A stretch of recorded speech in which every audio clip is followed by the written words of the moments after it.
ओम शांति। क्या सब खुश हैं? हाल ही में पारिसालन और पशु कार्यकर्ता अरविंद के बीच एक बहस हुई थी। अरविंद शाकाहारी हैं और पारिसालन शाकाहार वीगन के खिलाफ आवाज उठाते हैं। हालांकि उन्होंने शुरुआत में कहा कि वह शाकाहारी भोजन के विरोधी नहीं हैं, वह शाकाहार के खिलाफ आवाज उठा रहे हैं। वह वास्तव में मांसाहारी हैं। इससे पहले पशु कार्यकर्ता अरविंद ने एक और वीडियो में बात की थी कि वह 9 साल पहले ही शाकाहारी बने थे। उससे पहले वह एक कट्टर मांसाहारी थे। उन्होंने कहा कि उन्होंने विदेश के एक शाकाहारी का वीडियो देखा जिसके किसी भी सवाल का वह खंडन नहीं कर पाए और तब से उनकी जिंदगी बदल गई। इसमें महत्वपूर्ण बात यह है कि हर कोई उस वीडियो को देखकर नहीं बदलता है। सबसे पहले तो हर कोई इसे देखता ही नहीं है, क्योंकि एक कट्टर मांसाहारी व्यक्ति उस तरह के वीडियो को देखेगा ही नहीं। उसे देखने में रुचि नहीं है, बस इतना ही। यह राजनीति की तरह है। एक राजनीतिक दल का विरोध करने वाला दूसरा पक्ष अपनी ताकत का इस्तेमाल करके कुछ भी करे, जो लोग इसे पसंद नहीं करते वे इसे देखेंगे ही नहीं। तो ऐसा करना बेकार है। लेकिन किसी का यह देखकर बदलना पहले से ही तय एक भाग्य है। इसी तरह पारिसालन और अरविंद के बीच इस बहस को देखने वालों की टिप्पणियां ज्यादातर अरविंद के खिलाफ और पारिसालन के समर्थन में हैं। पारिसालन एक अद्भुत वक्ता हैं। इस बार भी उन्होंने न केवल अद्भुत तरीके से बात की, बल्कि उन्होंने परिपक्वता से बात की है। आमतौर पर वह अपने राजनीतिक पोस्ट में थोड़े तनाव में बोलते हैं, लेकिन इसमें उन्होंने बहुत ही परिपक्वता से बात की है। हालांकि उन्हें समर्थन देने वाली टिप्पणियां सिर्फ उनकी परिपक्वता के लिए नहीं थीं। यह इसलिए था कि जो लोग पारिसालन समर्थन करते हैं या विशेष रूप से जिसका वह विरोध करते हैं, उसका विरोध करने वाले आज दुनिया में हर जगह मौजूद हैं। आज दुनिया में हर कोई मांसाहारी है, शाकाहारी भी नहीं है। वे तरस रहे हैं कि क्या कोई उनके समर्थन में बात करेगा, इसलिए उन्हें यह पसंद आया है। पारिसालन ने बहस शुरू होने से पहले ही अपना स्पष्टीकरण दिया था कि वे शाकाहारियों के खिलाफ नहीं हैं, लेकिन समस्या तब आती है जब ये शाकाहारी लोग अपने सिद्धांतों को हम पर थोपते हैं। वे कहते हैं कि हम उस श्रेष्ठ विचार प्रक्रिया का विरोध करते हैं जो उनकी बातों में होती है। यानी यह श्रेष्ठ विचार प्रक्रिया है कि मैं श्रेष्ठ हूं और मांस खाने वाले निम्न हैं। इसमें बात यह है कि यह गुण हर जाति में होगा। पारिसालन स्वयं तमिलों को श्रेष्ठ बता रहे हैं, यह भी एक श्रेष्ठ विचार प्रक्रिया ही है। इसी तरह धर्मों में भी यह होता है। हर धर्म खुद को श्रेष्ठ मानता है। ईसाई और अन्य हिंदू धर्म में मुझे लगता है कि वे वास्तव में देवताओं को चढ़ाया गया कुछ भी नहीं खाते हैं। मुसलमान हिंदू धर्म में देवताओं को चढ़ाया गया भोजन नहीं खाते हैं। यह सब एक श्रेष्ठ विचार प्रक्रिया ही है। इस तरह का होना ही उन्हें एक नियंत्रण में रहने देता है, जैसे कि दिन में 5 बार नमाज पढ़ना या लार को भी न निगलकर उपवास रखना। अगर वे इसे श्रेष्ठ नहीं मानते तो क्या आपको लगता है कि वे इसका पालन कर पाएंगे? इसलिए अच्छी चीजों को श्रेष्ठ मानना बहुत महत्वपूर्ण है। आज दुनिया के बर्बाद होने का मुख्य कारण इसी को तोड़ना है। जो यह सोचता है कि मैं किसी जीव को नहीं मारूंगा, वह श्रेष्ठ है। इसलिए कि उन्होंने कहा था कि मांस खाकर अपना मांस मत बढ़ाओ, इसीलिए हम आज तिरुवल्लुवर को एक दिव्य कवि और तमिलों की पहचान के रूप में देखते हैं। क्या उन्होंने कभी कहा था कि राजा अच्छा मांसमछली खाओ? अब जोहो के मालिक श्रीधर वेम्बु कहते हैं कि हमें भारतीय होने पर गर्व होना चाहिए और यह बहुत महत्वपूर्ण है। जापानी लोग मेड इन जापान लिखी हुई चीजें खरीदने में गर्व महसूस करते हैं। इसीलिए वहां की तकनीकें हर चीज में नंबर 1 हैं। तो वह कहते हैं कि भारतीयों में भी वह गर्व होना चाहिए। तो अपनी चीजों को श्रेष्ठ मानना गलत नहीं है। यहाँ वह दूसरों को निम्न नहीं मान रहे हैं, बल्कि उनके कार्यों को निम्न मान रहे हैं, और वह अरविंद उन्हें यहाँ आने के लिए आमंत्रित कर रहे हैं। खासकर यह अरविंद कह रहे हैं। यह श्रेष्ठ है या नहीं, यह दूसरी बात है, लेकिन वे इस पर विश्वास करते हैं, इसलिए वे बुला रहे हैं। पारिसालन की बातों में एक बात पता चलती है कि वह बहुत सारी किताबें पढ़ते हैं।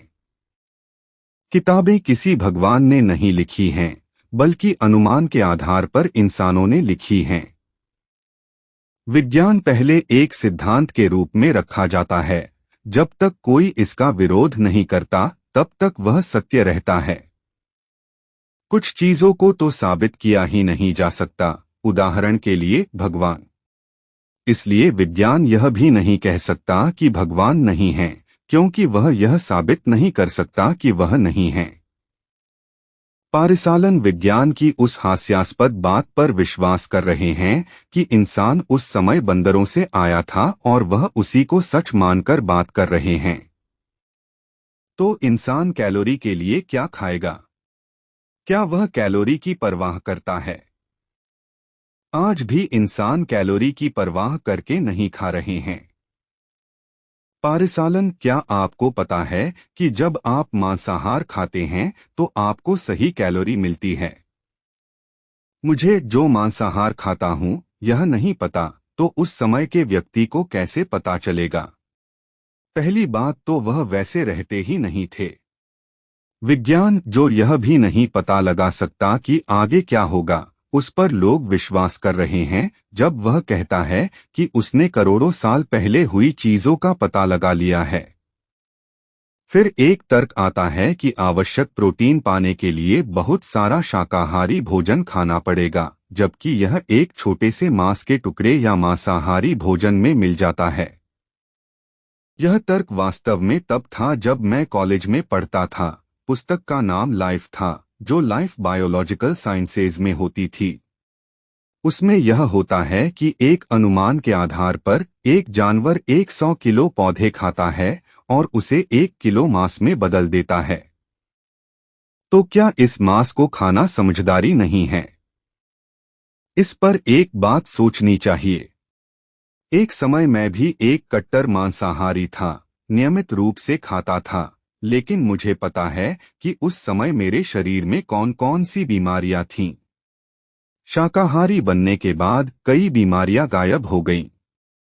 उसी तरह डॉक्टर भी एक निश्चित उम्र के बाद या कोई बीमारी आने पर मांसाहार को कम करने के लिए कहते हैं।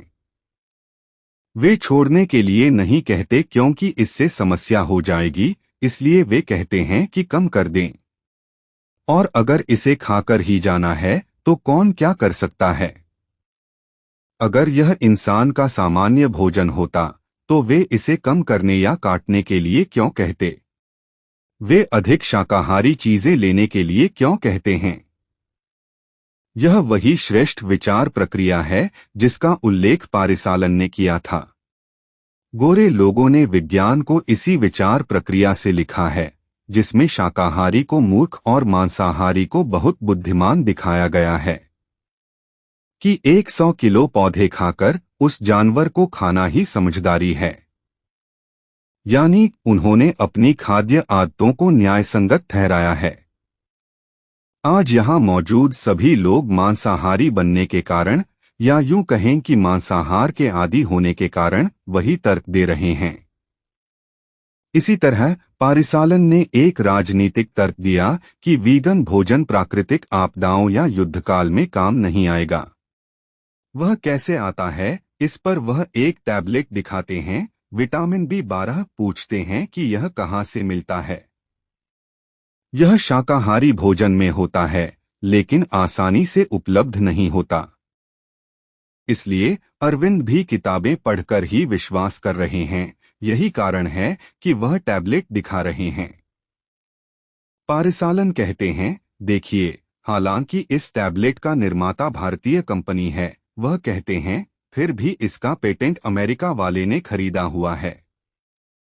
हमें उन्हें पैसे क्यों देने चाहिए? मान लीजिए कि वे भारत में टैबलेट बेचने पर प्रतिबंध लगा देते हैं, तो आप क्या करेंगे? यह उनके सवालों जैसा है कि तुम्हारे पिता ने जो घोड़ा खरीद कर दिया था, वह हवाई जहाज फट जाए तो क्या होगा? पारिसालन बिना किसी संबंध के राजनीति पर बात करना शुरू कर देते हैं, कहते हैं कि पेटेंट को खोल देना चाहिए। पारिसालन कहते हैं कि विटामिन B12 की अत्यधिक कमी से मस्तिष्क काम करना बंद कर सकता है और मृत्यु भी हो सकती है।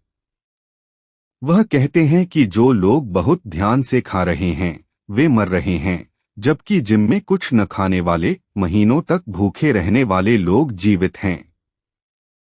कोई भी विज्ञान हर किसी की जांच करके नहीं कहता है। वे नहीं जानते कि वे किस आधार पर आंकड़े लाते हैं। वे कुछ ही लोगों को लेते हैं और उसमें बहुत सारे कारक छूट जाते हैं। यह किसी और कारण से हुआ होगा, लेकिन वे सोचते हैं कि यह इस कारण से हुआ है।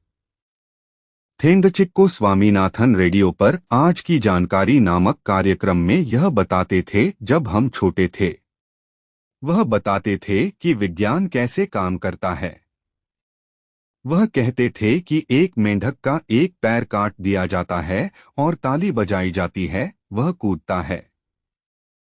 फिर दो पैर काटकर ताली बजाई जाती है, तब भी वह कूदता है। फिर तीन पैर काटे जाते हैं, तब भी वह थोड़ा कूदता है। जब चारों पैर काट दिए गए तो वह हिला भी नहीं। तब वे इस निष्कर्ष पर पहुंचे कि चारों पैर काट देने पर मेंढक को सुनाई नहीं देता है। यह हास्यास्पद लगता है और समझने योग्य भी है, लेकिन उन्हें पता भी नहीं चलता कि यह हास्यास्पद बात वास्तव में विज्ञान में हो रही है। इसी तरह युद्धकाल जैसी परिस्थितियों में यह शाकाहारी भोजन इंसान को बचाएगा नहीं। अगर सारे इंसान इस पर स्विच कर गए तो इंसानियत का क्या होगा? सभी लोग अच्छे नहीं बनेंगे, चिंता न करें। सभी लोग भले ही बिगड़ जाएंगे, तो सभी लोग अच्छे कैसे बन सकते हैं? इसमें वास्तव में मांसाहार। उन्होंने एक और बात कहकर शुरू किया था कि पारिसालन कहते हैं कि भारत ही था जिसने दुनिया को शाकाहार से परिचित कराया। दुनिया को शाकाहार से परिचित कराने वाला भारत नहीं था, एक समय भारत ही दुनिया था। इसलिए यदि आप देखते हैं तो हिंदू धर्म की शुरुआत सबसे पहले हुई थी। लोग हिंदू धर्म में परिवर्तित नहीं होंगे, वे हिंदू के रूप में पैदा होते हैं, फिर ईसाई, मुसलमान और विभिन्न धर्मों में परिवर्तित होते हैं, क्योंकि यह शुरुआत से ही मौजूद था। यदि आप हिंदू धर्म के वेद, महाभारत, रामायण को देखें तो हिंदू धर्म के अलावा किसी अन्य धर्म का उल्लेख नहीं होगा। लेकिन यदि आप बाइबिल और कुरान को देखें तो उसमें हिंदू धर्म का उल्लेख होगा। उनका मुख्य आधार हिंदू पूजा, जैसे मूर्ति पूजा की निंदा करके ही ये धर्म बने होंगे। केवल भारत खंड ही दुनिया था, इसलिए इसका नाम महाभारत है। वहां सभी लोग केवल शाकाहारी भोजन ही खाते थे। इसे जानने के लिए आपको पुस्तकों में या कहीं और संदर्भ खोजने की जरूरत नहीं है, थोड़ा दिमाग लगाने से ही पता चल जाएगा। 30 साल पहले तक, जहां तक मुझे पता है, मांसाहारी दुकानें ढूंढनी पड़ती थीं, हर जगह शाकाहारी दुकानें होती थीं। जानवरों को काटना गांव के बाहर होता था। गायों को काटना तो गांव में होता ही नहीं था। इसके लिए कुछ खास इलाके होते थे और सिर्फ उन्हीं जगहों के लोग खाते थे। यह केवल पिछले 20 वर्षों में हुआ है कि इंसान एक कट्टर मांसाहारी बन गया है। मांसाहारी बनने के बाद चाहे आप कुछ भी कहें, वह इसे नहीं छोड़ेगा। वह पारिसालन की तरह ही तर्क देता रहेगा। ऐसे में यह सबसे बड़ी कहानी है कि उस समय लोग मांसाहार खाते थे और फिर शाकाहारी बन गए। हमें इस पर विचार करना चाहिए। क्या हम नहीं? कितने लोग शाकाहार से मांसाहार में बदलकर वापस शाकाहार में जाते हैं? सभी के दादाजी शाकाहारी ही रहे होंगे। गांवों में मांसाहार होता था, लेकिन साल में केवल एक बार वे बकरे की बलि देते थे और उसे प्रसाद के रूप में खाते थे। बस इतना ही, पूरे गांव को खिलाने के लिए एक ही बकरी काटी जाती थी। तो इतना मांस कहां से आता है? यानी जो कुछ आज ब्राह्मण करते हैं, वही सभी हिंदू एक समय करते थे। जब वह गुण, वह वैराग्य, वह गर्व कम होता गया, तो जो यह सोचने लगा कि मैं जैसे चाहूं जी सकता हूं, कुछ भी खा सकता हूं, वह अकाल आदि आने पर कुछ भी खाने लगता है। मेरे माता पिता ने मुझे बताया था कि जब वे छोटे थे, तब इतनी भयंकर बारिश हुई थी कि वे घर से बाहर नहीं निकल पाते थे। तब बहुत से लोगों ने घर के अंदर आने वाले मेंढकों, चूहों आदि को मारकर खा लिया था। लेकिन ऐसे समय में भी जो लोग मांसाहार को घृणित मानते थे, उन्होंने निश्चित रूप से उसे नहीं खाया होगा। मांसाहार न खाने के दो कारण हैं। एक तो जीव हत्या, जैसा कि वल्लार कहते हैं कि किसी जीव को मारना पाप है। दूसरा यह कि वह एक लाश है। लाश को खाने के लिए क्या हम कोई लाश खाने वाले जानवर हैं? वास्तव में मांस खाने वाले कई जंगली जानवर भी ताज़ा शिकार को मारकर ही खाते हैं, न कि पहले से मरी हुई या किसी जानवर द्वारा मारकर छोड़ी गई चीज को। डोट पारिसालन ने एक और इंटरव्यू में यह तर्क दिया था कि शाकाहारी पूछते हैं कि अगर तुम्हें खाने के लिए ही बनाया गया था, तो उसे कच्चा खाओ। क्या तुम कच्चा लहसुन और प्याज खा सकते हो? लहसुन और प्याज खाए जा सकते हैं, मरेंगे नहीं। वास्तव में पका हुआ खाने वाले कितने लोग मर रहे हैं। जो लोग जीभ के स्वाद के आदी हैं, वे नहीं छोड़ेंगे। लेकिन पिछले 2 वर्षों में ही चिकन, शॉवरमा आदि खाने के बाद कितने लोग मांसाहार खाकर मर गए। वे पका हुआ भोजन खाते हैं और उसी से मर रहे हैं। लेकिन उस पके हुए भोजन में भी आप उसे कितना भी पका लें, बोटुलिज्म नामक एक बीमारी आती है जो मस्तिष्क पर हमला करती है। इसे स्पोर्स, बीजाणु कहते हैं, जो गर्मी से भी नहीं मरते और वहीं रहते हैं। इसी के माध्यम से बोटुलिज्म आता है। अचानक लकवा मारना, आमतौर पर अस्पताल जाने पर इसका कारण पता नहीं चल पाता है। यह मांसाहारियों को दिया जाने वाला उपहार है, यह शाकाहार में नहीं आता है। वह पूछते हैं कि क्या लहसुन और प्याज खा सकते हैं? खा सकते हैं, लेकिन लहसुन और प्याज मूल रूप से खाने की चीजें नहीं हैं। लहसुन और प्याज भारत में हाल ही में आए हैं। यह हमेशा से नहीं था। जब मांसाहार खाने वाले यहाँ आए, तो उन्हीं के साथ लहसुन और प्याज भी आया। यह यहाँ का भोजन नहीं है। अब तक विष्णु को पूजने वाले लोग लहसुन और प्याज नहीं खाते हैं। उत्तर भारत में लहसुन और प्याज नहीं खाते हैं। वास्तव में लहसुन और प्याज शाकाहारी भोजन को पचाने में मदद करने के लिए उपयोग किए जाते हैं। वह पूछते हैं कि क्या लहसुन और प्याज खा सकते हैं? क्या मिर्च खा सकते हैं? क्या मिर्च कोई भोजन है? यह सिर्फ स्वाद बढ़ाने के लिए मिलाया जाता है। कल को वे यह भी पूछेंगे कि क्या सिर्फ नमक खा सकते हैं?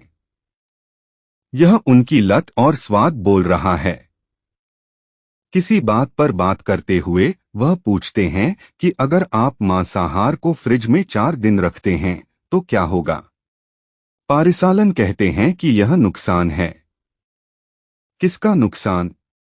मेरा नुकसान और उस जानवर का नुकसान, क्योंकि उसने अपनी जान दी है। तब अरविंद पूछते हैं कि उसने जान नहीं दी है, आपने जान ली है, जैसे कोई आतंकवादी हत्या करता है। वह एक बेहतरीन बात कहते हैं। वे हत्या शब्द का इस्तेमाल करने से भी कतराते हैं, जबकि यह वास्तव में हत्या ही है। आज सोशल मीडिया पर जानवरों को मारते हुए दिखाना मना है, लेकिन खाते हुए दिखा सकते हैं। क्या तर्क है यह पता नहीं। शाकाहारी भोजन करने वाला हर कोई लहसुन और प्याज काट सकता है, हर सब्जी काट सकता है और खा सकता है। लेकिन क्या मांस खाने वाला हर व्यक्ति बकरी या मुर्गे को काट पाएगा? क्योंकि एक बार कत्ल होते देख लेने पर बहुत से लोगों की अंतरात्मा कांपने लगती है कि हम अपनी जीभ के स्वाद के लिए ऐसे मार रहे हैं। एक अमेरिकी अफगानिस्तान जाता है, वहां के नेताओं से मिलने जाता है। वह उपहार में देने के लिए एक भेड़ लेकर जाता है। वहां के लोग उसे काटते हैं। वह तुरंत मुंह फेर लेता है। उसमें वह करुणा है, लेकिन उसे यह नहीं पता चलता कि खाने के लिए मारना पड़ता है।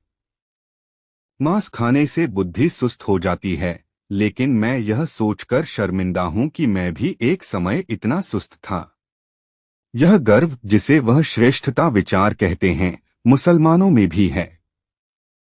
कट्टर मुसलमानों में भी यह है, हालांकि यह नहीं कहा जा सकता कि सभी मुसलमान कट्टर हैं। भोजन न मिलने पर वे जान भले ही दे दें, वे सूअर का मांस नहीं खाएंगे, जबकि अन्य लोग खा लेंगे। वे तर्क देंगे कि सभी मांस एक समान ही तो है। तार्किक रूप से देखें तो ऐसा ही है। इसलिए वे निश्चित रूप से खा लेंगे। लेकिन एक कट्टर मुस्लिम जो मानता है कि उसका धर्म श्रेष्ठ है और अल्लाह ने जो कहा है उसका पालन करना है, वह उस समय भी भूखा मरना पसंद करेगा, लेकिन सूअर का मांस नहीं खाएगा। मैं यह इसलिए कह रहा हूं कि जब हम जो कर रहे हैं वह सही है, तो हमें उस पर गर्व होना चाहिए। यदि ऐसा गर्व नहीं होगा तो वह बर्बाद हो जाएगा। लोग सोचते हैं कि क्या हम अपने परिवार के साथ ऐसा कर सकते हैं, इसीलिए बहुत से पुरुष और महिलाएं नैतिक रूप से सही रहती हैं। जो सोचते हैं कि सब कुछ समान है, वही सबसे पहले वेश्यावृत्ति के पास जाएगा। कोरोना काल में पैसे न होने पर बहुत से लोगों ने ऑनलाइन वेश्यावृत्ति की, लेकिन ऐसे लोग नहीं जिन्होंने अपने परिवार की गरिमा और इस गर्व को अपने दिमाग में रखा। वह नैतिकता उन्हें बचाती है। नैतिक रूप से भ्रष्ट होने वालों का क्या होगा, यह समय के साथ भयानक होता जाएगा। इसमें मुख्य बात यह है कि वास्तव में वीगन का पालन करने वाले क्या इसी कारण से पालन करते हैं, यह पता नहीं है। इस वीडियो को देखते हुए ही मुझे पता चला कि ऐसी कोई बात है। अरविंद कहते हैं कि इसका आधार है कि किसी भी कारण से जानवरों का शोषण नहीं किया जाना चाहिए। जैसे अमेरिका में अश्वेत लोगों के साथ गुलामी का व्यवहार किया गया था, वह गलत था। इस पर पारिसालन को अरविंद ने एक और चुनौती दी। वह कहते हैं कि आप इल्यूमिनाटी का विरोध कर रहे हैं, जो इंसानों को गुलाम बनाकर रखे हुए हैं, लेकिन वही काम आप जानवरों के साथ क्यों कर रहे हैं? यह सुनते ही पारिसालन को समझ नहीं आया कि क्या करें। उन्होंने यह कहकर टालने की कोशिश की कि जानवर को जानवर ही देखना चाहिए। जानवर को इंसान की तरह देखना उतना ही गलत है जितना इंसान को जानवर की तरह देखना। लेकिन इसमें एक महत्वपूर्ण बात यह है कि जब टिप्पणियां एक तरफ होती हैं, तो दूसरे पक्ष के लोग या वे जिनके विचार बदल गए हैं, शायद टिप्पणी नहीं करेंगे। लेकिन इसका मतलब यह नहीं है कि उस वीडियो को देखकर कोई नहीं बदला होगा। निश्चित रूप से वे बदले होंगे, क्योंकि अरविंद के सभी तर्क बहुत ही शानदार थे। हालांकि वह थोड़ा गुस्से में और थोड़ा चोट पहुंचाने वाले तरीके से बात करते हैं, लेकिन उनके तर्क को गलत नहीं कहा जा सकता है। पारिसालन के समर्थन में देखने आए हजारों लोगों में से कम एक तो जरूर बदला होगा। हो सकता है कि वे शाकाहारी न बने हों, लेकिन मांसाहार से हटकर शाकाहारी तो बन गए होंगे। उसी तरह वे लोग जो शाकाहारी हैं लेकिन कभी कभी मांसाहार खाते हैं, जैसे ब्राह्मण परिवार में पैदा हुए लोग जो बाहर खाते हैं, उनके लिए भी उस वीडियो को देखकर तुरंत शाकाहार की ओर लौटने की संभावना बहुत अधिक है। इसके अलावा जो शाकाहारी भोजन कर रहा है वह पारिसालन के तर्क को देखकर मांसाहार में परिवर्तित नहीं होगा। दरअसल पारिसालन ने मांसाहार का समर्थन करके बात नहीं की थी, उन्होंने केवल विगनवाद का विरोध किया था, न कि मांसाहार का बहुत समर्थन किया था। उस वीडियो में पारिसालन काल्पनिक रूप से एक सवाल पूछते हैं। एक इमारत में आग लग गई है, एक पिल्ला है और एक बच्चा है।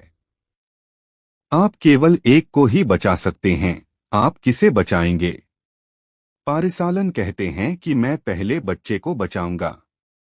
उसके बाद यदि मुझे समय मिला तो मैं पिल्ले को बचाऊंगा, लेकिन मैं अपना जीवन जोखिम में नहीं डालूंगा। यह कहकर वह अरविंद से पूछते हैं कि आप क्या करेंगे? अरविंद कहते हैं कि मेरे लिए दोनों जीवन समान हैं। लेकिन इसमें बात यह है कि यह एक काल्पनिक प्रश्न है। दूसरी बात यह है कि यहाँ बचाने की बात नहीं है, यहाँ बात न मारने की है। आपको किसी को बचाने की जरूरत नहीं है। यानी भाग्य के अनुसार ही सब कुछ होगा, लेकिन मारना आपके हाथ में है, उसे मत करो, यही यहाँ का विषय है। अरविंद जानवरों के प्रति प्रेम होने के कारण ऐसा बोलते हैं। लेकिन अगर उनका बच्चा फंसा हुआ है और उनका कुत्ता फंसा हुआ है तो वह निश्चित रूप से अपने बच्चे को बचाएंगे। उसी तरह पारिसालन, यदि उनका प्यारा कुत्ता फंसा हुआ है और एक राजनीतिक नेता जिसे वह पसंद नहीं करते फंसा हुआ है तो वह भी कुत्ते को ही बचाएंगे।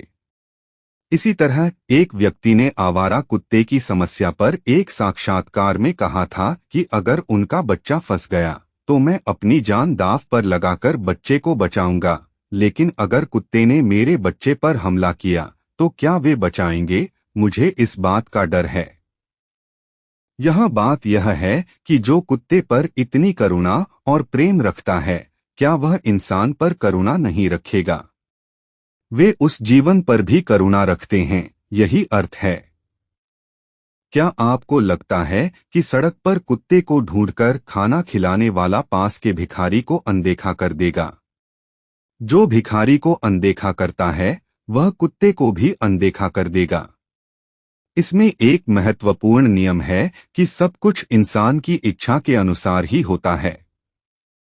आकर्षण के नियम, लॉ ऑफ अट्रैक्शन के अनुसार यदि इंसान जीभ के स्वाद के आदी हो जाता है तो उसे ऐसी स्थिति में धकेल दिया जाएगा जहां उसे जानवर को खाना पड़े। आर्कटिक और अंटार्कटिका जैसे क्षेत्र हैं जहां केवल जानवर ही खाए जाते हैं। यह भी बहुत कठिन है, यह आसान नहीं है। वे कभी कभी भेड़ों को देखते हैं और 20 से 21 दिन तक उनका पीछा करके पकड़ते हैं, क्योंकि वहां कुछ भी नहीं उगता है। उस स्थिति में उनका जन्म होने का कारण उनकी जीभ का स्वाद ही है जो उन्हें वहां ले जाता है। उसी तरह भगवान कहते हैं कि अगर कोई कामुकता के बारे में सोचते हुए मरता है तो वह वेश्या के रूप में पैदा होगा। आज हम देखते हैं कि हर कोई कामुकता में डूबा हुआ है। तो जब वह मरता है और अगला बच्चा पैदा होता है तो वेश्या होने का क्या मतलब है?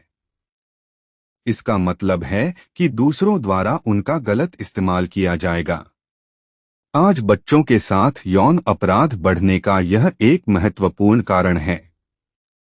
यदि मन में कोई बात तय हो जाती है कि यह गलत नहीं है तो वह परिस्थिति निश्चित रूप से आएगी और वह उस गलती को करेगा, चाहे वह मांस खाना हो, हत्या करना हो या बलात्कार करना हो। आप सोचिए, सामूहिक बलात्कार होते हैं।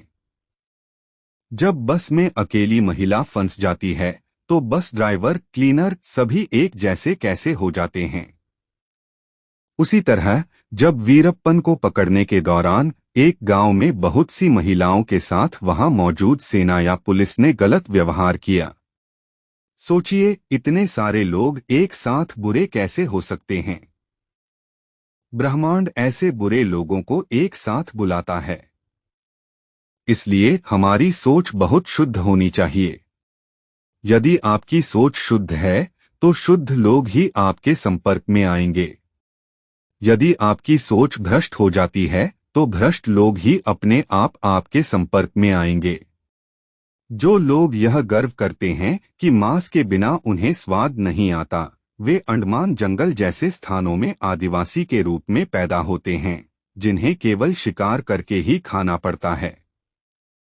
क्या आप जानते हैं कि यह कितना बड़ा अत्याचार है? यदि आप शाकाहारी भोजन खाते हैं तो आप खेती करके खाते हैं, लेकिन मांसाहार ऐसा नहीं है।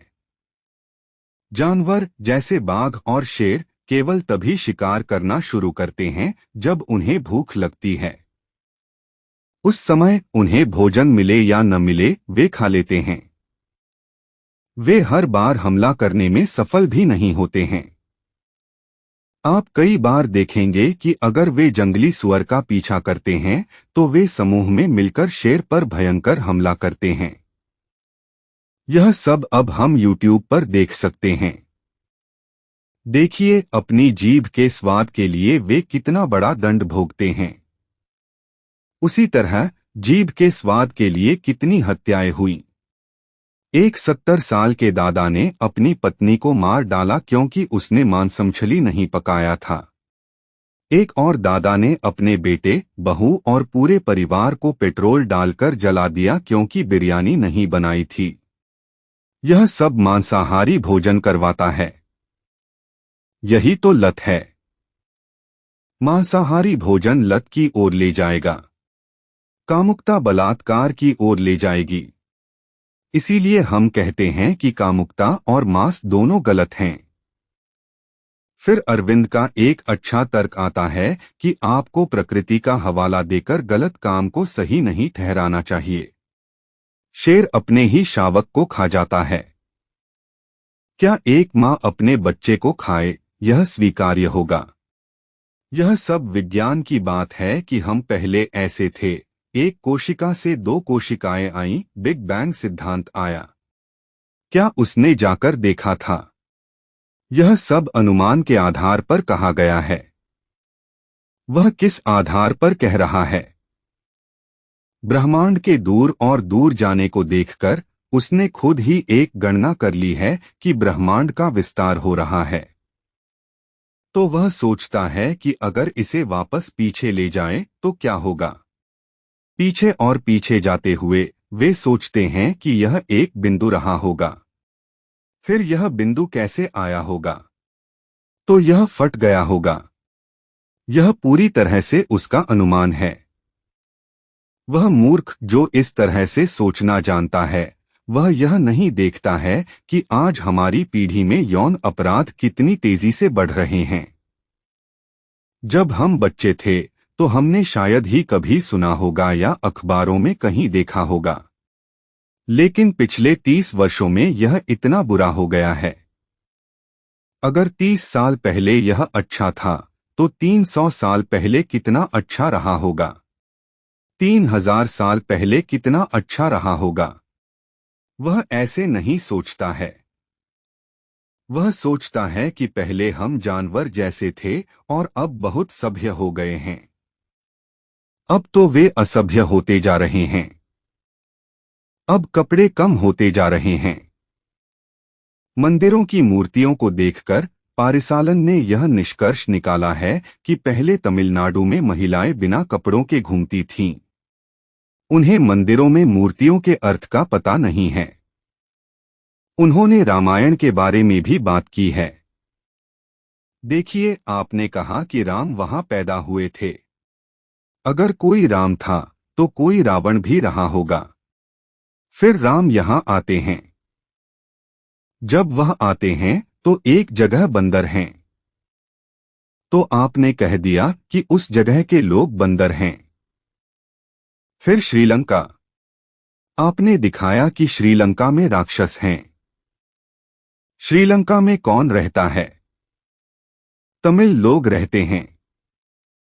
तो आप कह रहे हैं कि तमिल लोग राक्षस हैं। श्रीलंका में श्रीलंकाई ही थे। तमिल बाद में यहां से गए थे, यही तो समस्या का कारण है। कितनी रामायणें हैं। क्या किसी पर विश्वास किया जा सकता है? कम से कम एक सत्य तो होना चाहिए। वह गुस्से में बात करने लगे। अलग अलग पात्रों के गुणों में थोड़े थोड़े अंतर हैं। अंतरों को छोड़ दीजिए, एक सामान्य बात है। वह यही बताने की कोशिश कर रहा है। यह वास्तव में अतीत में हुई कोई घटना नहीं है। सभी धर्मों के वेदों का सार एक ही होता है। एक बहुत बुरा व्यक्ति अंत में एक अच्छा व्यक्ति बन जाता है। अगर आप यीशु मसीह को लें तो उन्हें बहुत क्रोधी दिखाया जाएगा। मुरुगन को भी ऐसे ही दिखाया जाएगा। गणेश को भी ऐसे ही दिखाया जाएगा। बाद में उनका क्या होता है? मुरुगन सब कुछ खोकर, कॉपीन पहनकर पर्वत पर अकेले खड़े होते हैं। इसका मतलब है कि सब कुछ खोने पर ही उच्चतम स्थिति प्राप्त होती है। राम भी अपने राज्य, पत्नी, भाई को खोने पर ही स्वर्ग जाने के योग्य होते हैं। पांडव भी वैसे ही वे राज्य खोते हैं। अंत में भाई और पत्नी के मरने के बाद ही धर्मराज स्वर्ग जाते हैं। अगर यह धर्म से संबंधित बात है तो आपको समझना होगा कि इसमें एक रहस्य है। यह वास्तव में हुई कोई कहानी नहीं है। उसी तरह यीशु भी बहुत क्रोधी थे। वह भूखे होने पर भोजन न मिलने के कारण अंजीर के पेड़ को शाप देते हैं कि वह जलकर राख हो जाए। सोचिए वह कितना क्रोधी रहे होंगे। उसी तरह उन्होंने एक बार चर्च के अंदर जाकर सभी को कोड़े से मारा था। एक और बात वह शिष्यों से कहते हैं कि अगर कोई तुम्हें अपने घर के अंदर न बुलाए तो उस गांव को नष्ट हो जाने का शाप देकर मिट्टी झाड़कर चले जाओ। ऐसा कहने वाला व्यक्ति अंत में जब वह मर रहा होता है तो जो व्यक्ति उसकी पसली में भाला मारता है उसे भी माफ कर दो, बेचारा वह नहीं जानता कि वह क्या कर रहा है। ऐसा भगवान से पूछने लायक परिपक्वता प्राप्त करता है। यही उस कहानी का सार है। यह वास्तव में नहीं हुआ था। यह अब हो रहा है। यह अब होना चाहिए क्योंकि यह आज ही हो रहा है। जब कोई व्यक्ति आज परेशानी में फंसता है तो सभी लोग उसे पत्थर मारते हैं, जैसा कि बाइबल और कुरान में देखा जाता है। जब कोई समस्या आती है तो सब मिलकर पत्थर मारते हैं। पत्थर मारने का मतलब है कि यहाँ शाब्दिक रूप से मारना नहीं है। जब किसी पर समस्या आती है तभी वह विषय वायरल होता है, जैसे अभिरामी द्वारा बच्चे की हत्या या विजय की समस्याएं। जब वे फंस जाते हैं तो उसी समय सभी लोग उन्हें पत्थर मारते हैं। उसी तरह बहुत सी चीजें हैं। जब कामुकता से संबंधित समस्या में कोई फंसता है तो बहुत से धार्मिक नेताओं को फंसाया जाता है और लोग नीचे टिप्पणी करते हैं। विशेष रूप से जॉन जेबर्राज जैसी समस्या में फंसने पर उनके समर्थक ईसाई यह कहते हैं कि तुम में से जो निष्पाप है वह पहला पत्थर उठाए। यह यीशु द्वारा कहा गया संवाद है। सभी पापी हैं और जब एक व्यक्ति को पापी के रूप में जाना जाता है तो ये सभी पापी मिलकर उस पर पत्थर मारते हैं। बाइबल में हुई घटना वास्तव में वहां 2000 साल पहले नहीं हुई थी। 2000 साल पहले दुनिया अच्छी थी। यह एक काल्पनिक कहानी है जो अब हो रही है। अब कौन यीशु बनने के लिए तैयार है, कौन श्री राम बनने के लिए तैयार है, यही बात है। राम की प्रशंसा करना आसान है, यीशु की प्रशंसा करना आसान है, लेकिन यीशु बनना कठिन है। भगवान उसी ज्ञान को देने के लिए आ रहे हैं। पारिसालन कहते हैं कि वह केवल शिव की पूजा करेंगे, उन्हें विष्णु की पूजा करना भी उतना पसंद नहीं है। ठीक है, अगर विष्णु की पूजा भी करते तो विष्णु के अवतार कृष्ण ने गीता सुनाई थी, जो अद्भुत है, इसीलिए उनकी पूजा की जाती है। लेकिन शिव ने क्या किया?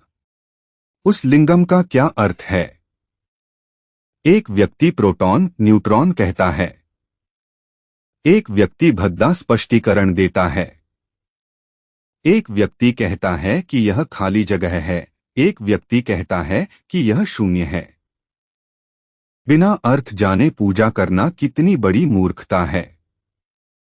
लेकिन सच्चाई यह है कि शिव के बारे में उन्होंने जो भी स्पष्टीकरण दिए हैं उनमें से कोई भी सच नहीं है। यह तभी पता चलेगा जब वह खुद आकर बताएंगे। कृष्ण ने गीता नहीं सुनाई थी, शिव ने सुनाई थी। इसीलिए शिव की इतनी महिमा है। शिव को ही अल्लाह परमपिता अन्य धर्मों में कहा जाता है। हमें यह कैसे पता चलेगा? यह तभी पता चलेगा जब वह खुद आकर बताएंगे।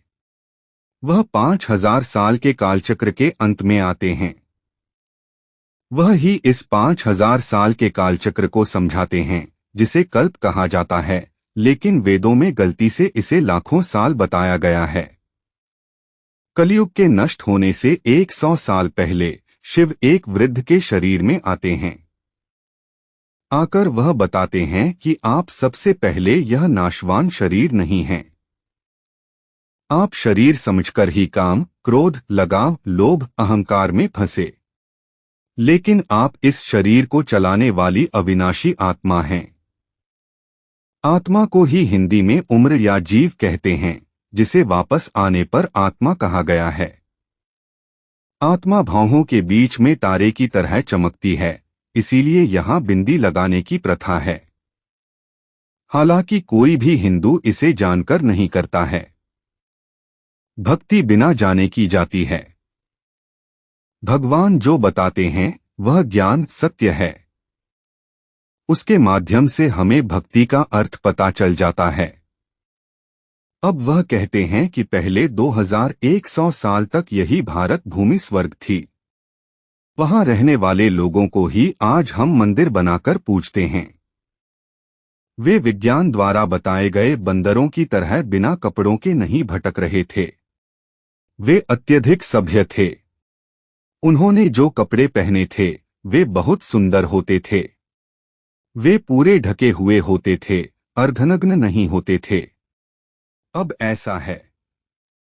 उस समय न केवल महिलाएं बल्कि पुरुष भी पूरे ढके हुए कपड़े पहनते थे। आज भी उत्तर भारत में पारंपरिक पोशाक कुर्ता जिप्पा देखें तो वह पूरी तरह से हाथ ढके हुए होता है। यह पश्चिमी पोशाक आने के बाद ही हाथ छोटे होने लगे। जब यह स्वर्ग था तो इंसानों को छोड़ दें, जानवर भी मांसाहार नहीं खाते थे। यह बाइबल और कुरान में भी है। शेर और गाय एक ही जलाशय में पानी पीते थे और इंसान तथा सभी जीव केवल पौधे ही खाते थे, ऐसा लिखा है। लक्ष्मी नारायण उस स्वर्ग के पहले राजा और रानी थे। इसीलिए स्वर्ग वासल तिरुप्पुझा स्वर्ग द्वार का उद्घाटन आज भी भारत में हिंदू धर्म में विशेष रूप से पेरुमल मंदिर में मनाया जाता है। दुनिया में केवल भारत में ही स्वर्ग द्वार का उद्घाटन त्योहार मनाया जाता है। क्योंकि मंदिर सभी स्वर्ग की यादें हैं, विशेष रूप से विष्णु मंदिर। तो उस स्वर्ग के द्वार को खोलने पर अंदर राज करने वाले लक्ष्मी नारायण हैं। ऐसा ही राजा रानी शासन स्वर्ग में पहले 2500 वर्षों तक रहता है। इसके बाद यही पृथ्वी नर्क क्यों बन जाती है? इसका कारण यह है कि इंसान आत्मा होने की बात को भूल जाते हैं। जब वे शारीरिक चेतना में आते हैं तो काम, क्रोध, लगाव, लोभ, अहंकार धीरे धीरे आते हैं। यह अब जैसा बुरा नहीं था। जब वे धीरे धीरे आते हैं तो वे अपनी अपार संपत्ति खोना शुरू कर देते हैं। स्वर्ग में सोने की ईंटों से बने महल में इंसान रहता था। नरक में भी इंसान बहुत अमीर था। इसीलिए बड़े बड़े मंदिर बनवाए गए हैं। भक्ति नरक में शुरू होती है, स्वर्ग में नहीं। क्योंकि नरक में जिनकी पूजा की जाती है वे ही पुनर्जन्म लेकर नरक में आते हैं और अपने लिए मंदिर बनाते हैं। दुनिया में बना पहला मंदिर शिव के लिए सोमनाथ मंदिर था, जो गुजरात में है। यह सबसे अधिक बार विदेशी आक्रमणों द्वारा ध्वस्त किया गया और बार बार बनाया गया। शिव मंदिर किसने बनवाया था, क्या आप जानते हैं? कृष्ण ने, यानी कृष्ण जो स्वर्ग में शासन करते हैं, वे पुनर्जन्म लेकर नरक में राजा विक्रमादित्य बनते हैं। राजा विक्रमादित्य ही दुनिया का पहला मंदिर बनवाते हैं। उनकी याद बाइबल में राजा सोलोमन के रूप में मौजूद है, जिन्हें वहां पहला मंदिर बनाते हुए दिखाया गया है। मंदिर में बहुत सारा सोना, हीरा, वैडूर्यम होता था। बाइबल में भी यह उल्लेख है कि दुश्मनों ने इसे लूटा था। चर्च या मस्जिद में कोई गहने नहीं रखे जाते हैं। हिंदू मंदिर का ही वहां उल्लेख किया गया है, क्योंकि मंदिरों के अंदर गहने होते हैं, जो आज तक है, जैसे अयप्पन पद्मनाभस्वामी मंदिर में। अब अंतिम 100 वर्षों में भगवान एक वृद्ध के शरीर में आते हैं। वह उन्हें ब्रह्मा नाम देते हैं। वह और कोई नहीं, कृष्ण की आत्मा का अंतिम जन्म है, जो नरक में राजा विक्रमादित्य रहे थे और बीच में कई जन्म लिए।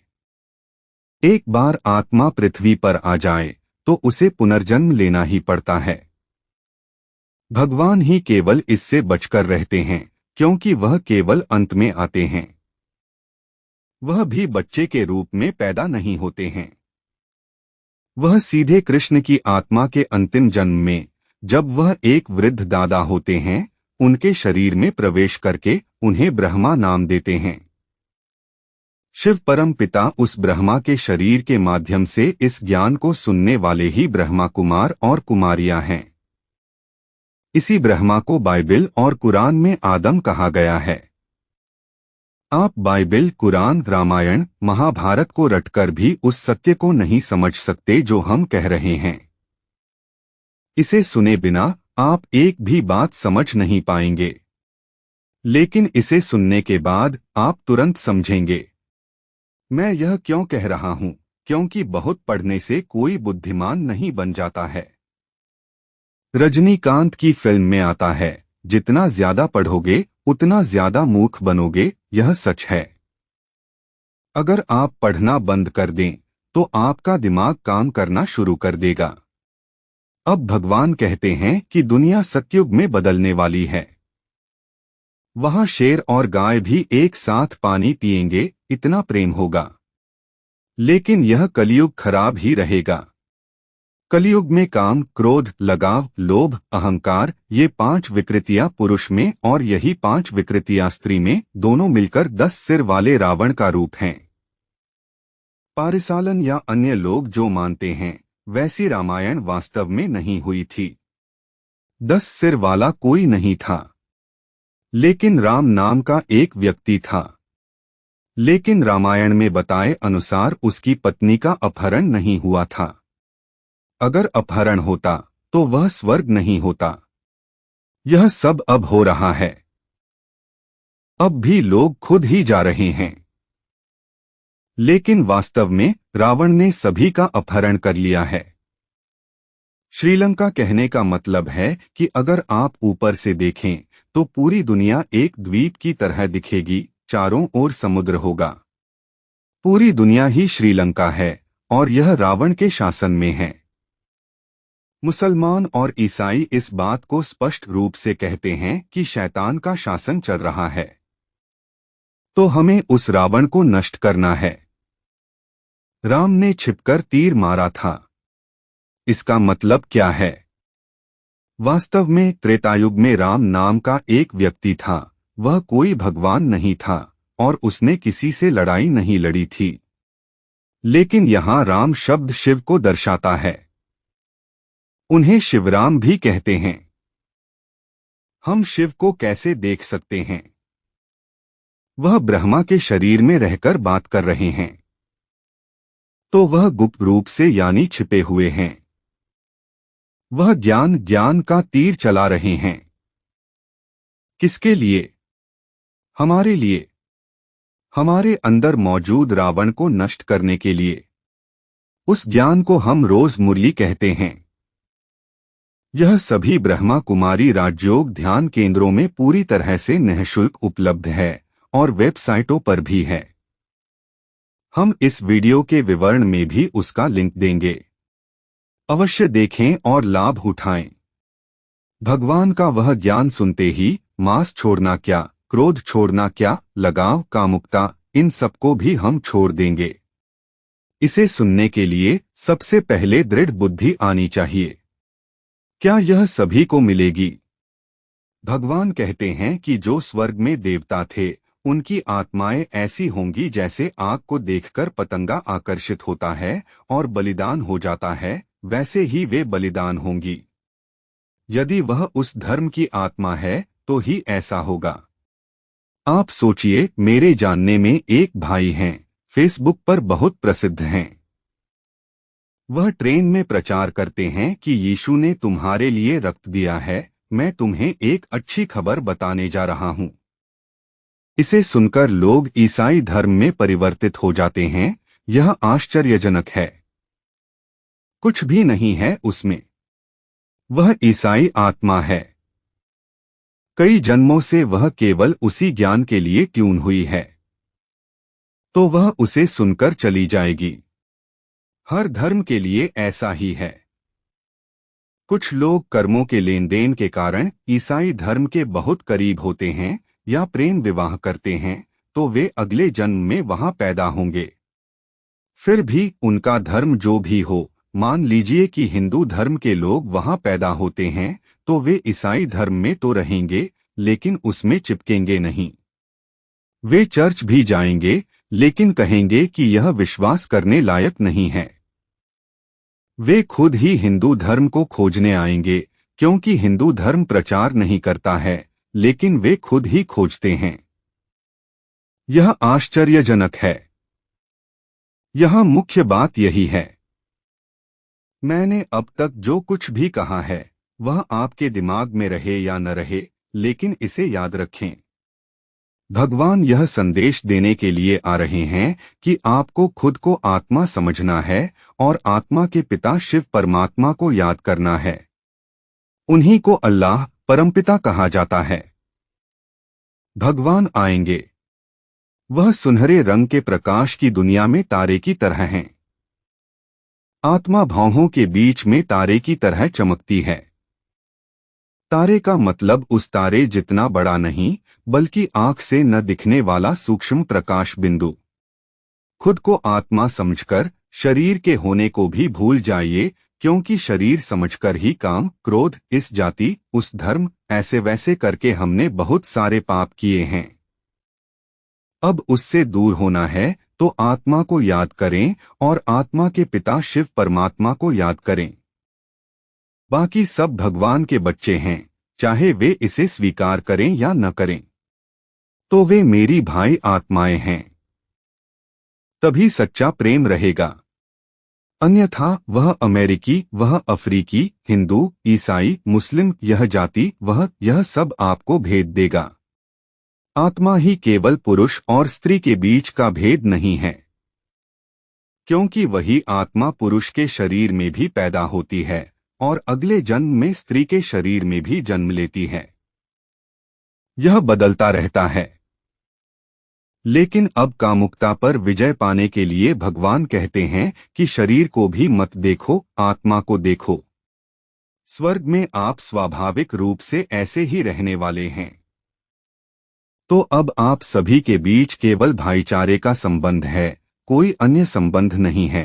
वह कहते हैं, क्या सब सुनेंगे? हाँ, अगर ऐसा हुआ तो दुनिया का क्या होगा? वे कहेंगे कि यह इल्यूमिनाटी की तरह है, लेकिन यह बाइबल और कुरान में होगा। आदम और हव्वा पहले पुरुष और महिला थे। क्या उन्हें बच्चे पैदा हुए थे? वे भाई और बहन ही तो रहे होंगे। अगली पीढ़ी कैसे आई तो वास्तव में वह आदम और हव्वा अब हो रहे हैं। हम ब्रह्मा के कुमार और कुमारियां हैं। दुनिया वैसे भी नष्ट होने वाली है। विनाश के समय ही वह आता है। इस समय आप जितने रिश्ते बनाएंगे, उतनी ही आपको परेशानी होगी। हम देखते हैं कि यूक्रेन, गाजा जैसी जगहों पर लोगों को कितनी मुश्किल होती है। अगर उन्होंने शादी नहीं की होती तो उन्हें ज्यादा चिंता नहीं होती। लेकिन शादी करके बच्चे हों, 2-3 शादियां हों, तो और भी ज्यादा समस्या। इसीलिए वह कहते हैं कि अब उन सबको काट दो और केवल मुझे ही याद करो। भगवान ही अब हमारे लिए पिता, माता, पति, बच्चा, भाई, दोस्त सब कुछ हैं। अर्जुन कृष्ण को दोस्त के रूप में याद करते थे। शिव की महिमा कृष्ण को दी गई थी। कृष्ण भगवान नहीं हैं, लेकिन वहां उन्हें भगवान के रूप में दर्शाया गया। उसी तरह वहां यीशु को दर्शाया गया। उसी तरह द्रौपदी कृष्ण को भाई के रूप में याद करती थीं। हर रिश्ते में वे कृष्ण को ही याद करते थे। तो भक्ति में वल्लार और कई अन्य लोग शिव को अपने प्रेमी के रूप में, यानी वल्लार पुरुष होते हुए भी शिव को प्रेमी और खुद को प्रेमिका के रूप में याद करते थे। वही अब याद करने के लिए कहा जा रहा है। पार्वती सभी आत्माओं को दर्शाती है। शिव एक ही हैं। इसलिए जैसे एक पत्नी अपने पति को याद करती है, उसी तरह भगवान को याद करते करते पूरी दुनिया को भूल जाना है। जब आप भूल जाएंगे तभी दुनिया के नष्ट होने पर आपको दर्द नहीं होगा। शिव को विनाशक भगवान कहते हैं। वह विनाश के समय आकर सबसे पहले आपके मन में मौजूद लगाव को नष्ट करते हैं। नष्ट करके वह बिना दर्द के आपको विनाश से ले जाते हैं। यदि आप स्वर्ग के योग्य हैं तो आप पहले परमधाम जाएंगे। हिंदू इसे परमधाम और ईसाई स्वर्गलोक कहते हैं। वह एक ही जगह है। परमधाम जाने तक आपको पूरी तरह से आत्मचेतना में रहकर अपनी आत्मा को काम, क्रोध, लगाव, लोभ, अहंकार से नहीं, बल्कि प्रेम, शांति, आनंद और पवित्रता से भर लेना है। आप जितना भरेंगे उतना ही आप स्वर्ग की शुरुआत में आएंगे। यदि आप में बहुत शक्ति है तो आप श्री नारायण के रूप में भी जन्म लेंगे।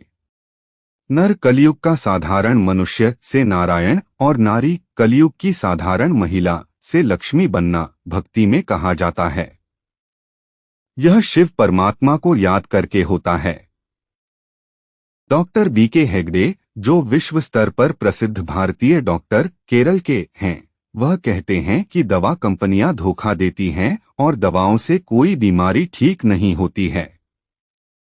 डॉक्टर पर आपका जो भरोसा है वही आपकी बीमारी ठीक करता है, क्योंकि वहां जाने पर ठीक हो जाएगा, इस भरोसे से हम जाते हैं।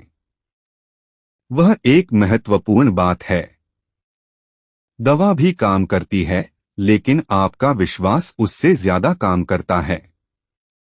क्योंकि अगर किसी गंभीर बीमार व्यक्ति को कोई कह दे कि तुम निश्चित रूप से मर जाओगे और वह इस बात पर विश्वास कर ले, तो वह मर जाएगा, क्योंकि वह पहले से ही अवसाद में है। वह विचार ही मार देगा। बार बार अवसाद में मरना ऐसा ही होता है। अगर यह विचार आता है कि हम खुद को नहीं बचा सकते तो वह मार देगा। लेकिन जब अटूट विश्वास होता है तो उनके बाहर आने की संभावना बहुत अधिक होती है। बाकी यह दवा, यह विटामिन बी कॉम्प्लेक्स आदि।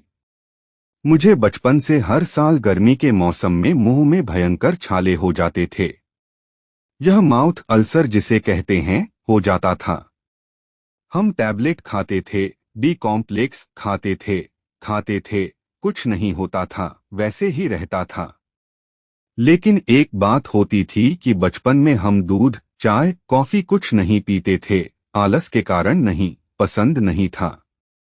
खासकर बाहर रहते हुए। घर पर रहते हुए मुझे कभी नहीं हुआ। जब मैं बाहर हॉस्टल में गया तभी यह शुरू हुआ।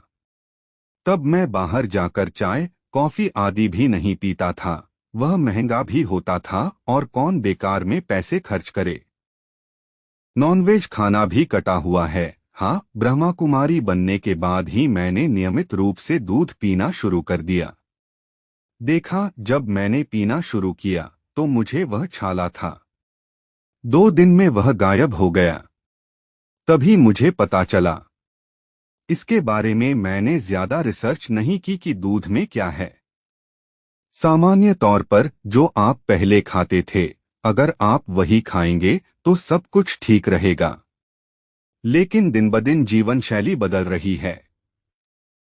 हम प्राकृतिक भोजन छोड़कर फ्राइड चीजों की ओर जा रहे हैं। मांसाहार भी खाने लगे हैं। मांसाहार खाने से जो सुस्ती आती है वह आप जानवरों में देख सकते हैं। सांप कुछ खाने के बाद पड़ा ही रहेगा। सड़क धीरे धीरे पार करेगा। अगर कोई उसे कुचलकर चला जाए तो भी वह कुछ नहीं कर पाएगा, वहीं पड़ा रहेगा। उसी तरह शेर भी सब कुछ खाकर बस पड़े ही रहते हैं। हमें इंसान के रूप में जन्म मिला है। सामान्य तौर पर ब्राह्मण बच्चे अच्छी पढ़ाई करते हैं। विशेष रूप से पहले, अब तो वे भी मांसाहार की ओर आ रहे हैं। इसका मुख्य कारण यह है कि उनका दिमाग तरोताजा रहता है और कुछ नहीं। रात 12 बजे जैसे समय पर पढ़ने से क्या होगा? ध्यान केंद्रित नहीं हो पाएगा क्योंकि नींद आएगी। लेकिन दिन में भी मांस मछली खाने वालों को नींद की हल्की अवस्था रहती है। इसीलिए चीजें दिमाग में नहीं बैठती हैं, यह उसका विषय है। इसके अलावा भी बहुत सारे कारण हैं, जैसे पिछले जन्म के पापों का हिसाब, कामुकता का नशा आदि। हमने इस पर कई वीडियो डाले हैं। अब वीडियो बड़ा हो गया है। लेकिन इसमें सबसे बड़ी बात यह है कि वीगन के बारे में इतनी अच्छी बातें करने के बाद उन्होंने अंत में एक बात कही जिससे सदमा लग गया। पारिसालन कहते हैं कि इसमें हमारा लक्ष्य क्या है? अरविंद कहते हैं, हाँ, सभी जानवरों को खत्म कर देना चाहिए, यही सही है, क्योंकि इंसान उनका शोषण कर रहे हैं, इसलिए उन्हें यहाँ रहने की जरूरत नहीं है। यह सुनकर सदमा लगा। क्या यह सब उससे भी ज्यादा क्रूर है? जानवरों को मारना कोई समर्थन नहीं है, लेकिन उस प्रजाति का ही खत्म हो जाना चाहिए, यह कितनी बड़ी क्रूरता है।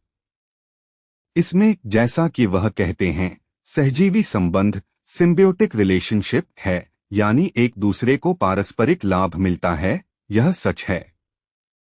जानवरों और हमारे बीच यह सच है। लेकिन इसका मतलब यह नहीं है कि हमें उन्हें मारकर खाना चाहिए। बाइबल और कुरान में है कि जानवरों को इंसानों के लिए बनाया गया था और लोगों ने इसे खाने के रूप में समझा। उसमें खाने की बात नहीं है। उसमें लिखा है कि इंसान पौधे ही खाते थे।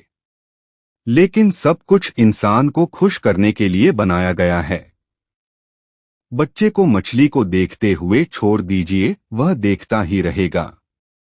मैंने भी बचपन में देखा है। यह आकर्षित करता है। क्या माता पिता ने हमें अपने खाने के लिए बनाया था? क्या आप उन्हें खाएंगे? तो यह जीभ का स्वाद बोल रहा है। बाकी वीगन लोग कुछ तर्क देते हैं कि उनका शोषण किया जाता है। कुछ और चैनल में मैंने वीडियो नहीं देखा है, लेकिन वे गुप्त रूप से कैमरा रखकर दिखाते हैं कि डेयरी उद्योग में क्या होता है जो घृणास्पद होता है। वह सही है। मैं भी ऐसे एक डेयरी फार्म में गया हूं। वहां भयानक बदबू आती है, जैसे आंत उलट जाए। घर में भी दूध फट जाए तो ऐसी ही बदबू आती है। वहां भयानक बदबू आती है। हमें लगता है क्या हम यही पी रहे हैं? लेकिन स्वर्ग में लोग दूध पीते हैं। वे हमेशा दूध पिएंगे। एक और बात यह है कि जैसा मैंने कहा, मुझ में भी कोई कमी थी। दूध पीने के बाद वह ठीक हो गई। वास्तव में छाले के लिए दूध और छाछ, खासकर छाछ, बहुत बढ़िया दवा है। आप छाले के लिए कितनी भी टैबलेट खा लें, वे स्थायी रूप से ठीक नहीं करती। लेकिन छाछ पीने से यह तुरंत ठीक होता है, जो आश्चर्यजनक है। यह मुझे एक बहन डॉक्टर रचेल ने बताया था और मैंने इसका पालन किया। यह बहुत अच्छा काम करता है। तो जो लोग पूरी तरह से वीगन बन जाते हैं वे भी बहुत पीड़ित होते हैं। मेरे जानने में एक बहन ने दूध से संबंधित सभी चीजों को छोड़ दिया था, हालांकि वह वीगन नहीं थी। वह किसी और कारण से छोड़ दिया था। उसे भयंकर छाला हुआ और वह बहुत परेशान हुई। मुझे नहीं पता कि आगे क्या हुआ, इसलिए मैं वीगन का विरोध नहीं कर रहा हूं, लेकिन मैं इस एक चीज के बारे में बता रहा हूं, दूध। क्योंकि भगवान हमें यहाँ सिखाते हैं कि स्वर्ग में जो खान पान था वही होना चाहिए। स्वर्ग में लहसुन और प्याज नहीं खाए जाते थे, इसलिए वह कहते हैं कि लहसुन और प्याज मत खाओ। उसी तरह अब हमें शुद्ध होना है। उस भोजन में वह सोच होगी। बाहर सभी लोग काम क्रोध में डूबे हुए हैं, इसलिए उनके द्वारा पकाए गए भोजन को नहीं खाना चाहिए। भगवान यहाँ कारण सहित बताते हैं। बाकी वे कहते हैं कि दूध के बदले मूंगफली से दूध निकाला जाता है, लेकिन यह पता नहीं है कि उसमें दूध वाले पोषक तत्व होंगे या नहीं, क्योंकि मूंगफली खाने से बहुत सारी समस्याएं आती हैं। यहाँ का आधार करुणा है, यह ठीक है, लेकिन दूध पीने से गाय को कष्ट होता है, यह सोचना क्या कहूँ पता नहीं। आज इंसान अपने स्वार्थ के लिए मशीन लगाकर दूध निकालता है, वह सब ठीक है।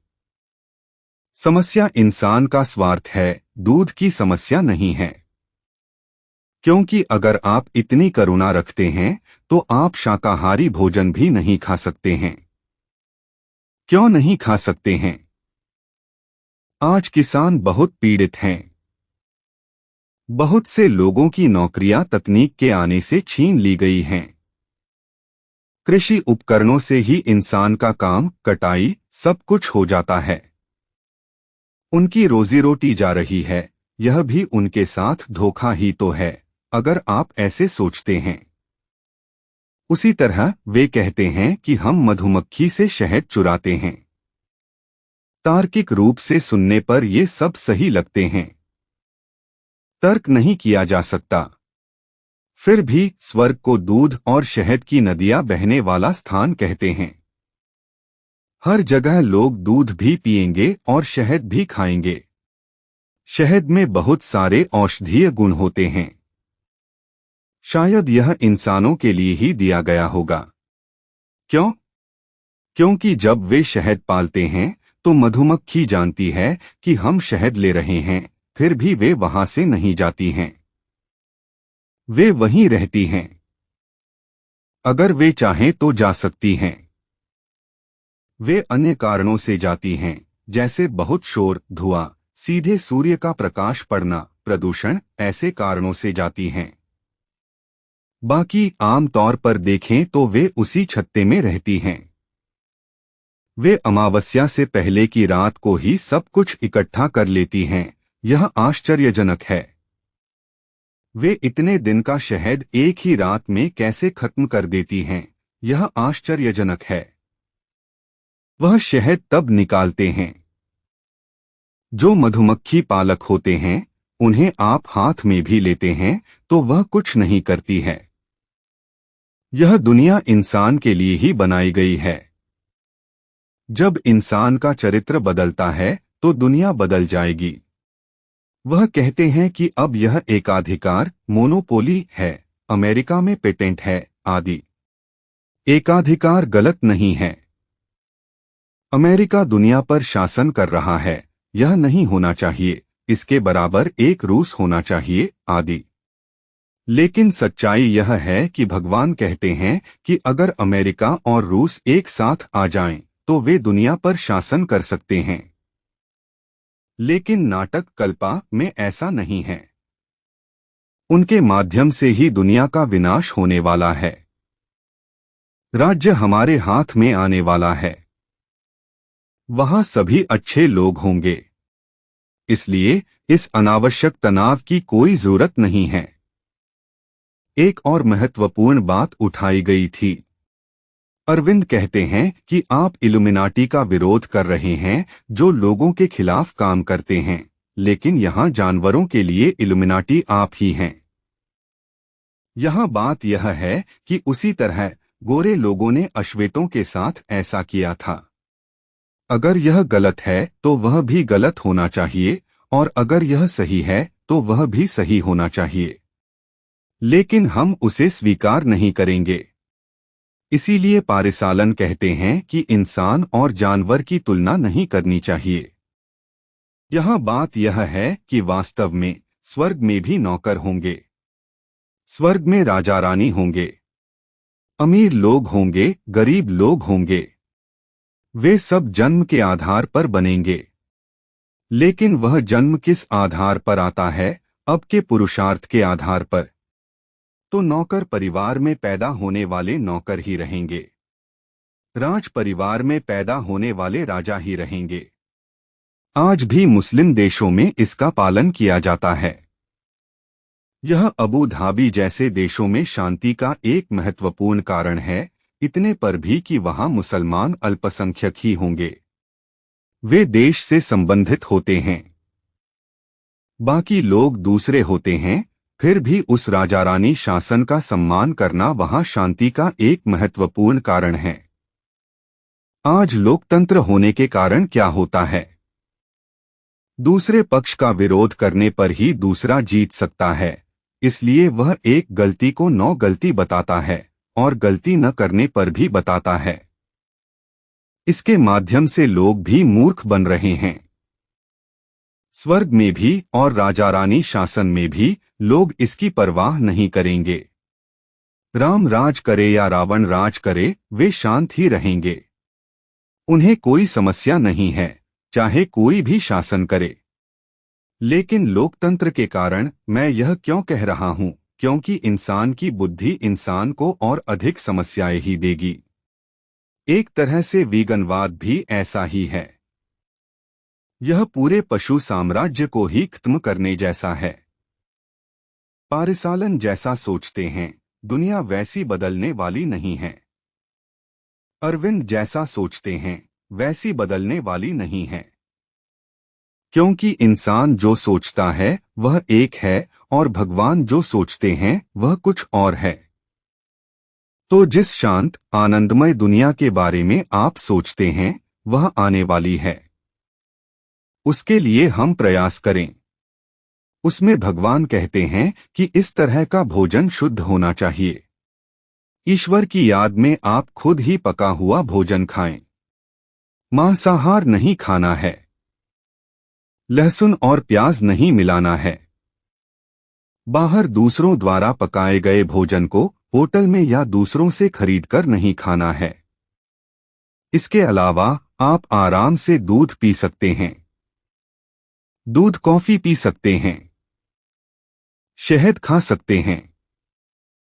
भगवान ने इन सब पर प्रतिबंध नहीं लगाया है।